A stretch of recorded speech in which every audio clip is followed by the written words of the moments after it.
WTOL 11 News on Plus. I'm Michael Sandlin. Thank you so much for joining us. We'll get to all of our top stories and more in just a moment, but first, go check out our forecast meteorologist John Birchfield. John, it's nice to see some sun again today. Is this a sign of a warm-up on the way? Yeah, Michael, we are expecting some warmer temperatures as we turn over the calendars into the month of June. Tomorrow, June 1st, is going to be a nice mild day with temperatures in the lower 70s. Humidity levels still remaining dry and very comfortable, and it'll be a nice and sunny day for those outdoor weekend plans. A very quiet picture on radar and satellite, some fair weather clouds, but overall an abundance of sunshine on deck for the remainder of your Saturday and the rest of the weekend as well. The cold front that swept through the area that is now well south of our area with rain chances moving off towards the east coast and the mid-Atlantic, and high pressure has returned to the Great Lakes, and that high pressure means sunshine for the next several days and beyond. Now, temperatures themselves are way below average. We're at 64 across Toledo and 64 in Bowling Green. Normal highs are in the upper 70s, so it is considerably cooler than normal. Sunday morning is going to be brisk and chilly with temperatures in the 40s out the door. By the afternoon, we rebound up into the 70s. It is going to be a bright and beautiful day. Hardly a cloud to be seen in the sky. Sunday's forecast, I am calling for a high of 72 degrees. Sunny and mild conditions. Winds are going to be a little lighter out of the northwest, and humidity levels remain crisp and comfortable as well. I'm going to preview that summer-like warm-up in your full 10-day forecast coming up in just a bit. Michael? All right, thanks, John. We start with news out of West Toledo. One man is dead and another is in custody after a shooting this morning. Go ahead and take a look at your screen. This is Amon Dawson Jr. He's in the Lucas County Jail right now for the murder of 37-year-old Robert Boone. Toledo police were called to Phillips Avenue near West Sylvania Avenue just after 2 this morning. When they got there, they found Boone, who had been shot at least once. First responders brought him to the hospital where he later died. Dawson was then arrested in South Toledo and charged with murder. He's due in court for an arraignment on Monday. And the search continues today for the person suspected of a shooting in East Toledo. It happened around 4 o'clock Thursday evening at the Weiler homes. Police say a 28-year-old was shot at least once in the thigh. That person is expected to survive. No suspects have been arrested, so if you have any information, you're encouraged to call or text Crime Stoppers at 419-255-1111. A crash in East Toledo this morning left a person hospitalized. The crash happened just after midnight in the 700 block of Front Street. According to police, a vehicle heading south on Front Street attempted to make a left turn into Taco Bell when it turned in front of another vehicle heading north and collided with them. Toledo police are investigating the collision. A bicyclist has died and another is injured after a crash in Maumee. It happened this morning on South River Road near Yawberg Road. Ohio State Highway Patrol says a car crossed the center line and hit 2 cyclists. One died at the scene, while the other was taken to the hospital with non-life-threatening injuries. A third cyclist was not hurt. Authorities haven't said if charges will be filed. That crash is currently under investigation. Tonight, we're learning why a Lakota Schools educator was charged with assault this month. According to a report filed with the Sandusky County Sheriff's Office, it involves Lakota Elementary School Principal Dana Ward and a student. Deputies say a parent complained that Ward was physically yanking the child's arm after school, attempting to bring the student to the parent line. The parent says they witnessed it. The superintendent for Lakota Schools tells WTOL 11 that Ward has been placed on administrative leave, pending the result of the court case against her, saying in part, "The safety and well-being of our students at Lakota local schools is our highest priority. We take allegations of any conduct that is not consistent with this priority extremely seriously." Ward pleaded not guilty to the charge earlier this week. We'll continue to keep you updated as this story develops. After months and months of issues with property evaluations here in Lucas County, the county auditor's office is looking to make things right. Auditor Katie Moline tells us over 1,000 people who registered to contest their property values should be getting a letter in the mail over the next week confirming their property values were overassessed. Properties like Tom Jameson's on Brent Road in Sylvania. Jameson says in a matter of a couple years, his home went from $76,000 to over $136,000, shooting his property taxes up from $750 to around $1,300 every 6 months. Jameson had his meeting with the Board of Revision at the beginning of the month. He shares a peek at how the meeting went. They went over a couple of the properties, on side streets adjacent to Brent Road, and I said, how would you compare me to people on the side street. So the hearing went okay, and basically at the end of the meeting, she said, if we get this resolved and we get your difference back on your taxes that you just paid, can we just send a certified check? And I said, yeah, sure, that's fine. Jamison is just one of 7,100 people who registered by the March 31st deadline to contest their property values. So Moline says meetings will continue to be held through the fall and checks will continue to be mailed out as needed. And Americans are feeling a little better about the economy. The index jumped more than 12 points in the month of May, beating expectations. And a new CBS News poll shows 39% of Americans are now saying the economy is good. However, many people are worried about their personal finances, with 72% saying they feel concerned, another 65% saying they feel stressed a lot or sometimes. We're spotlighting an issue when it comes to money management. It's something most of us have dealt with at one time or another, and that's being on top of debt. That doesn't just mean paying off your debt, it's also knowing that the debt exists in the first place. Brian McCabe at Savage & Associates says some of his clients struggle with exactly that. Ideally, we want to have the debt where it's very minimal. So 15-20% going to debt, and the rest, towards your living expenses and saving for retirement. I mean, ultimately you want to save first, right? So what I recommend try to get folks to do is save 15% towards retirement. McCabe says late fees and interest can add up, especially with a credit card. He says knowing your debt will help save you for retirement.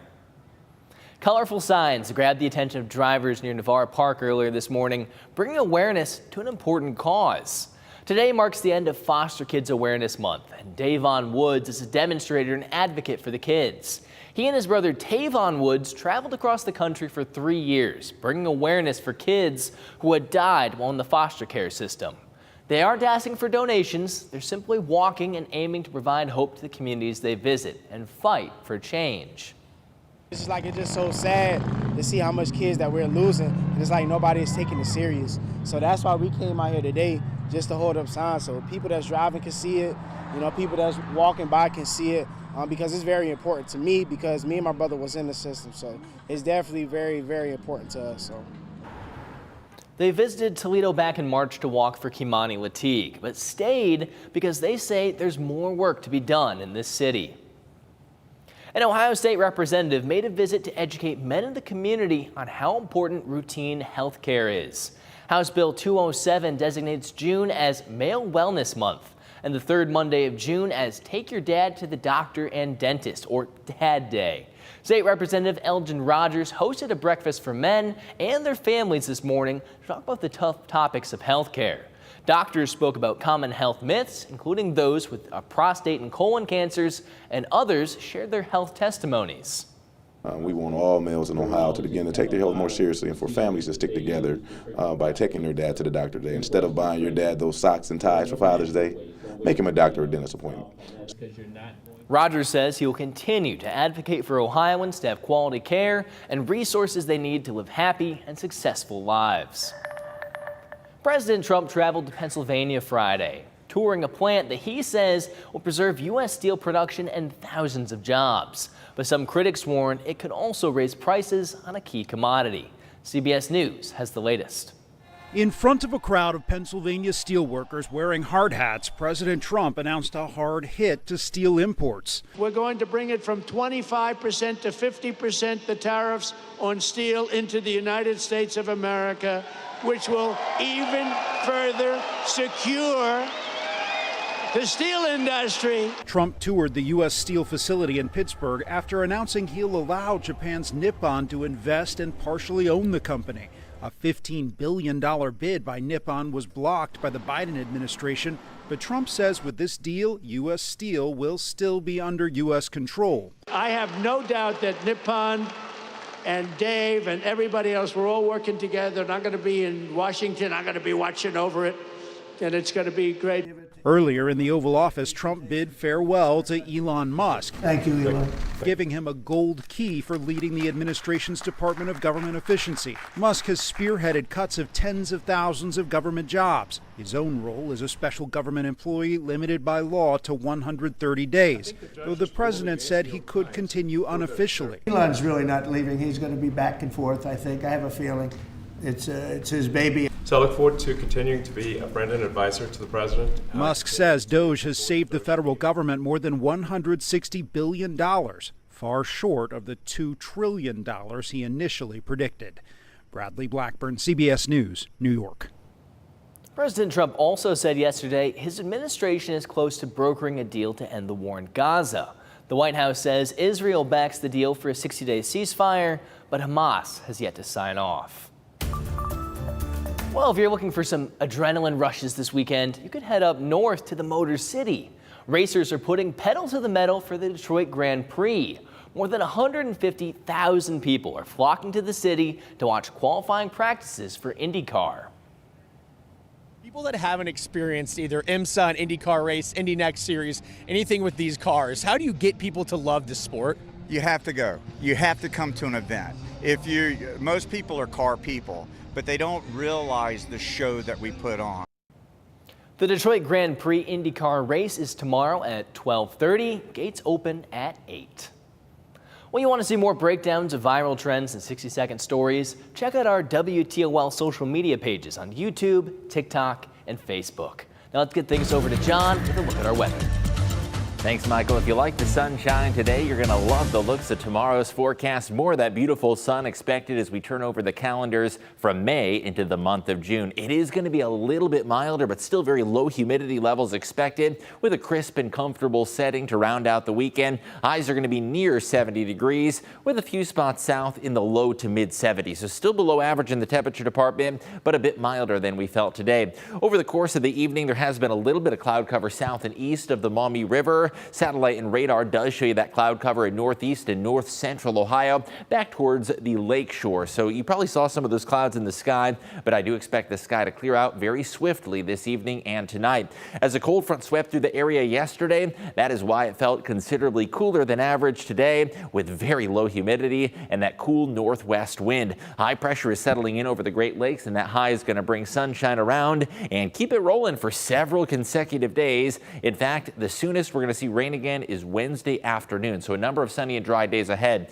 Temperatures over the course of your Saturday evening have only been in the mid 60s, and compare that to our normal high, which is now at about 78 degrees. Looking south and east of Toledo, it's been even cooler out towards Erie and Huron counties, where the cloud cover has been a bit more dense and temperatures have been around 60. Overnight lows are going to be brisk and chilly, dipping down to the low 40s by daybreak, so plan on a cooler start to the day for that Sunday morning walk. Into the afternoon, I do expect highs to rebound to the lower 70s. Still below average, but an improvement upon today. If you're looking forward to that pool weather in the summer field, we climb to the 80s heading into the work week, and that is going to kick off several days above average in the temperature department. Looking at those next couple of days, bright sunshine for those Sunday outdoor plans. Still a little cool for the pool, but nice weather to head to your favorite metro park. Not too humid Monday despite the warm up to the 80s, and as we look ahead towards Tuesday and Wednesday, temperatures will be surging into the upper 80s with that taste of summer. Next chance for storms is going to roll in late Wednesday into Thursday with storm chances both of those days. So let's jump into the hour-by-hour forecast. Sunshine continues Monday and into Tuesday. Even parts of the day Wednesday are going to be sunny. Wednesday night, though, ahead of this next cold front, there is going to be the chance for some scattered storms late Wednesday and into Thursday as well. And as that cold front drags through the area, rain is going to be more likely on Thursday. Not necessarily an all-day washout, but you will want that umbrella handy with periodic showers and storms. No worries of any precip Sunday, Monday, and into Tuesday at a 0%.